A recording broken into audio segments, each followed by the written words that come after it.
Freedom of speech को कुछ लोगों ने फ्रीडम ऑफ एब्यूज बना दिया है। कुछ लोगों ने बोलने की आज़ादी को गाली की स्वतंत्रता के रूप में उसका इस्तेमाल कर रहे हैं। हेलो दोस्तों, स्वागत है आपका एक बार फिर से एक और नई वीडियो के साथ। दोस्तों, इस वीडियो में मैं आपको बताऊंगा मोदी सरने के केस में राहुल गांधी जी को जो 2 साल की सजा सुनाई थी और उनकी संसद की सदस्यता को रद्द कर दिया गया था, उस केस में राहुल गांधी जी को क्या अब जेल जाना पड़ेगा। साथ ही साथ दोस्तों, एक सीनियर एडवोकेट जो कानून के जानने वाले हैं, उन्होंने इस बारे में क्या बताया है वह भी मैं आपको दिखाऊंगा। आपको यह भी बताऊंगा कि राहुल गांधी ने जो याचिका दायर करी थी कोर्ट का, उस केस में क्या जवाब आया है। राहुल गांधी जी का केस समझने के लिए पूरा मामला आप शॉर्ट में जान लीजिए। यह मामला 2019 लोकसभा चुनाव के समय का है। तत्कालीन कांग्रेस अध्यक्ष राहुल गांधी लोकसभा चुनाव के लिए प्रचार कर रहे थे। 13 अप्रैल 2019 को कर्नाटक के कोलार में एक चुनावी रैली को संबोधित कर रहे थे और कहा, नीरव मोदी, ललित मोदी और नरेंद्र मोदी अभी और ढूंढेंगे तो और मोदी निकल कर आएंगे। एक छोटा सा सवाल है कि सभी चोरों का सरनेम मोदी ही क्यों होता है।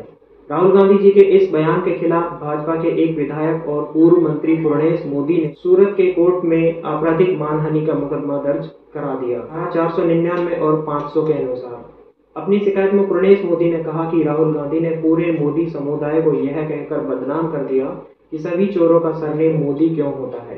4 साल बाद यानी कि 23 मार्च 2023 को इस मामले में सूरत के कोर्ट का फैसला आया। राहुल को दोषी पाया और 2 साल की सजा सुना दी। यह आपराधिक मानहानि के केस में मिलने वाली अधिकतम सजा है, मैक्सिमम पनिशमेंट इस तरह के मामलों में सुनाई जाती है। राहुल गांधी 2019 में केरल के वायनाड से लोकसभा के लिए चुन लिए गए थे।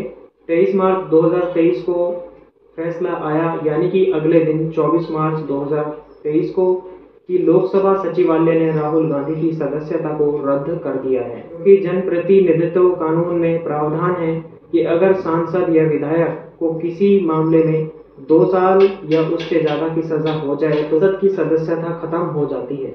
इतनी ही नहीं, सजा की अवधि पूरी करने के बाद अगले 6 साल तक दोषी व्यक्ति चुनाव भी नहीं लड़ सकता, यानी कि 8 साल के लिए आप लटक जाते हैं।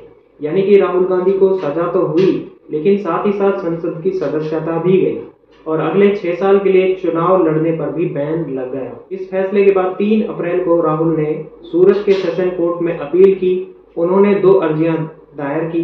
पहली अर्जी 2 साल की सजा के खिलाफ और दूसरी अपनी कन्विक्शन या मतलब दोषी ठहराए जाने के खिलाफ। राहुल ने कोर्ट में कहा कि ऐसा लगता है कि उन्हें इस मामले में अधिकतम सजा दी गई ताकि उनकी लोकसभा की संसद की सदस्यता को खत्म किया जा सके। 20 अप्रैल को सेशन कोर्ट का फैसला आया, दोनों अर्जियां खारिज हो गई। कोर्ट ने कहा कि देश की दूसरी सबसे बड़ी पार्टी के अध्यक्ष और सांसद होने के नाते राहुल को और सावधान रहना चाहिए था। सेशन कोर्ट के फैसले के बाद राहुल ने गुजरात के हाई कोर्ट में अपील की और कल हाई कोर्ट ने इस मामले में अपना फैसला दे दिया और कहा, जस्टिस हेमंत की बेंच ने याचिका खारिज करते हुए कहा, राहुल गांधी बिल्कुल अस्तित्व विहीन आधार पर राहत पाने की कोशिश कर रहे हैं। सेशन कोर्ट का फैसला न्याय संगत और कानूनी था। अगर राहुल के कन्विक्शन पर कोई रोक नहीं लगाई जाती है तो यह राहुल के साथ कोई अन्याय नहीं होगा। कोर्ट ने यह भी कहा कि अपीलकर्ता के खिलाफ लगभग 10 आपराधिक मामले और हैं और इस मामले के बाद एक शिकायत आई है जो विनायक दामोदर सावरकर के पोते ने दर्ज कराई है। कोर्ट ने अपने फैसले में राजनीति में शुद्धता पर जोर दिया और कहा, राहुल गांधी ने खुद स्वीकार किया है कि चुनावी भाषण में यह तो सब होता रहता है। अगर राहुल गांधी के पॉलिटिकल स्पीच को भी स्वीकार कर लिया जाए तो राहुल ने चुनाव नतीजे प्रभावित करने के लिए गलत बयान देकर नैतिक भ्रष्टाचार किया है। हाई कोर्ट ने अपील खारिज कर दी। अगर 2 सिद्धि पर रोक लग जाती है तो राहुल गांधी की संसद की सदस्यता बहाल होने का रास्ता भी खुलता है।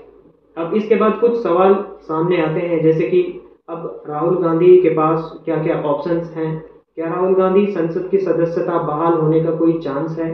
साथ ही साथ सबसे बड़ा सवाल, क्या राहुल गांधी 2024 का लोकसभा चुनाव लड़ पाएंगे? सुनिए कानून के जानकार क्या कहते हैं इस बारे में। और इसमें से ये है कि इनको 2 साल की सजा हुई, जिसके कारण से इनकी डिस्क्वालिफिकेशन हुई लोकसभा के एज ए एमपी की। अब उस सर्कमस्टांसेस में उन्होंने सस्पेंशन और सेंटेंस डाला, जिसमें सेंटेंस स्टे हो गई और वो ऑलरेडी सेशन कोर्ट में इनकी अपील पेंडिंग चल रही है। इन्होंने साथ में कन्विक्शन भी स्टे मांगी ताकि इनकी डिस्क्वालिफिकेशन रुक सके, और वो कन्विक्शन को पहले सेशन कोर्ट ने मना करा, उसके बाद ही went to high court. High court ने आज ये ऑर्डर सुना के कि कन्विक्शन भी हम स्टे नहीं करेंगे।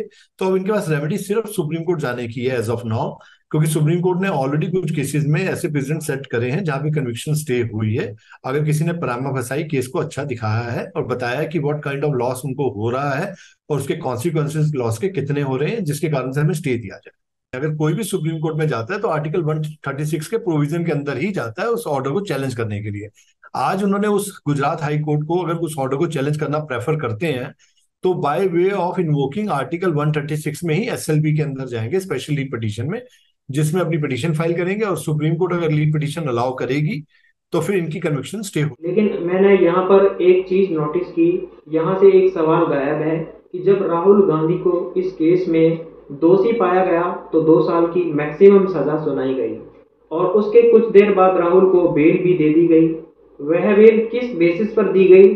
क्या वह बेल 2 साल यानी कि जब तक राहुल गांधी की जो सजा है उस टाइम तक रहेगी, या फिर किस बेसिस पर दी गई है? और क्या राहुल गांधी जेल जाएंगे? आइए जानते हैं कानून के इस जानकार से। कोर्ट के अंदर एक प्रोविजन है कि जहां पे 3 साल अप टू 3 इयर्स का, 3 साल या 3 साल से कम की अगर सजा होती है किसी भी केस में, तो bail is a technical word, हम उसे सस्पेंशन ऑफ सेंटेंस कहते हैं, कि उसकी सेंटेंस को सस्पेंड कर दिया जाता है तो that would amount to bail.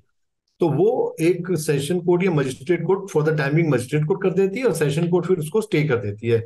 तो ये जब तक अपील डिसाइड नहीं होगी ऑन मेरिट, अब इसमें कन्विक्शन वाला इशू नहीं है, ऑन मेरिट की वो सजा या पूरा केस सही ढंग से चला या सजा करने वाला केस था कि नहीं था, तब तक के लिए उनकी सस्पेंशन ऑफ सेंटेंस रहेगी, तब तक वो इसमें बेल पे ही रहेंगे। अब सेशन कोर्ट मान लो अपहेल्ड करती है उस ऑर्डर को जो मजिस्ट्रेट साहब ने अपहेल्ड करा हुआ है, तब वो ऑटोमेटिकली वो जो उन्होंने लिबर्टी दे रखी है सस्पेंड करी हुई सेंटेंस वो खत्म हो जाएगी। और अगर वो ओवर रूल करती है तो उसकी जरूरत ही नहीं पड़ेगी, फिर वो सेट असाइड ही हो गया ऑर्डर मजिस्ट्रेट साहब का। उसके अंदर सेशन कोर्ट के पास एक पावर है कि जैसे किसी कोर्ट ने 3 साल या 3 साल से नीचे की सजा दी तो उस केस में वो सस्पेंशन सेंटेंस को सस्पेंड कर सकते हैं। सेंटेंस को सस्पेंड करने का मतलब यह है कि सेंटेंस को होल्ड कर दिया for the time being. Hold कर दिया तो दैट मीन्स कि आदमी को इनडायरेक्टली, क्योंकि उसमें कंडीशन लगाते हैं कि आपको इतने का बेल बॉन्ड वगैरह देना पड़ेगा, तो उसको टेक्निकली अदरवाइज लोग उसको बेल ग्रांट समझते हैं। तो ये तब तक रहेगी जब तक अपील ऑन मेरिट डिसाइड नहीं होगी। जब अपील मेरिट पे डिसाइड होगी वो तब तक ऑर्डर प्रिवेल करता रहेगा, चाहे उसको 2 साल लगे चाहे उसको 2 दिन लगे, तो वो बेल तब तक चलती ही रहेगी उनकी। वो एक मैटर ऑफ राइट है, प्रोविजन दिया हुआ है कि जिसमें सस्पेंशन ऑफ सेंटेंस रहे। यह तो हो गया कानून से जुड़ा पहलू। मामला राजनीति से जुड़ा हुआ है तो राजनीतिक प्रक्रियाएं आना भी लाजमी है। बीजेपी ने इस फैसले का स्वागत किया है और कहा आलोचना की स्वतंत्रता है, गाली देने की नहीं। फ्रीडम ऑफ स्पीच को कुछ लोगों ने फ्रीडम ऑफ एब्यूज बना दिया है। कुछ लोगों ने बोलने की आज़ादी को गाली की स्वतंत्रता के रूप में उसका इस्तेमाल कर रहे हैं और बकवास बहादुरी के रूप में उसको इस्तेमाल कर रहे हैं। अरे भाई, आप जिस तरह से बेलगाम जो है वो बकवास बहादुरी और बेहुदगी कर रहे हैं, उसका तो सबक और संदेश जाना ही चाहिए। और न्यायालय ने जो निर्णय किया है वो न्याय के अनुसार किया है।